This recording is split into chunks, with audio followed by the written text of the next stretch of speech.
இன்றைக்கி நான் சேனக்கிழங்கு நேந்திரங்காய் எரிசரி பண்ண போகிறேன். அதுக்கு என்னெல்லாம் வேணும்னா, ஒரு பச்சை நேந்திரங்காய் எடுத்து சின்ன சின்ன பீஸாக கட் பண்ணியிருக்கேன். ஒரு சேனையும் சின்ன சின்ன பீஸாக கட் பண்ணி ரெண்டும் கூட கொஞ்சம் சால்ட்டு போட்டு வேக வச்சுருக்கேன். அதில் போடுறதுக்கு ஒரு டேபிள் ஸ்பூன் தேங்காய் திருவல், அரை டீஸ்பூன் சில்லி பவுட்ரு, அரை டீஸ்பூன் மஞ்சத்தூள், ஒரு அரை டீஸ்பூன் ஜீரா போட்டு நல்லா அரைச்சி வச்சுருக்கேன்.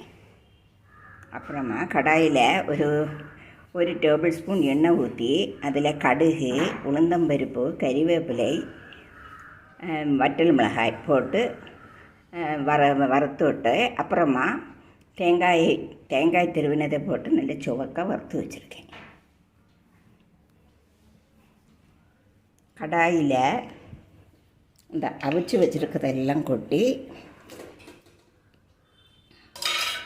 அந்த அரைச்சி வச்சுருக்கிறதும் கொட்டி அப்புறமா ஒரு டீஸ்பூன் மஞ்சத்தூள்,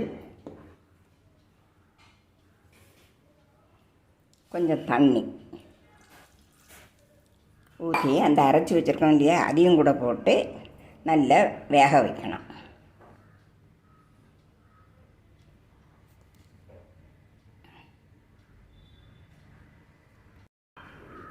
அதில் அந்த அரைச்சி வச்சுருக்க அரைப்பும் போட்டு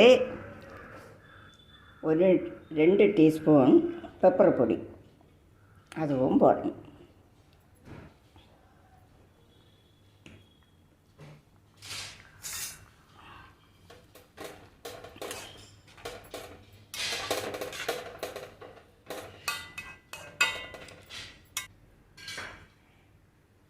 மூடி வச்சு வேக வைக்கணும்.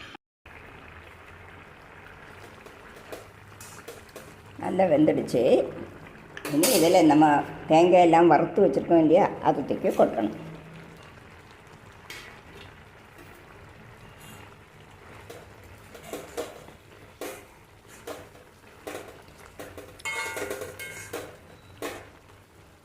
சேனை நேந்திரங்காய் எரிசரி சரியாயிடுச்சு. சால்ட்டெல்லாம் சரியாக இருக்கான்னு பார்த்தேன்.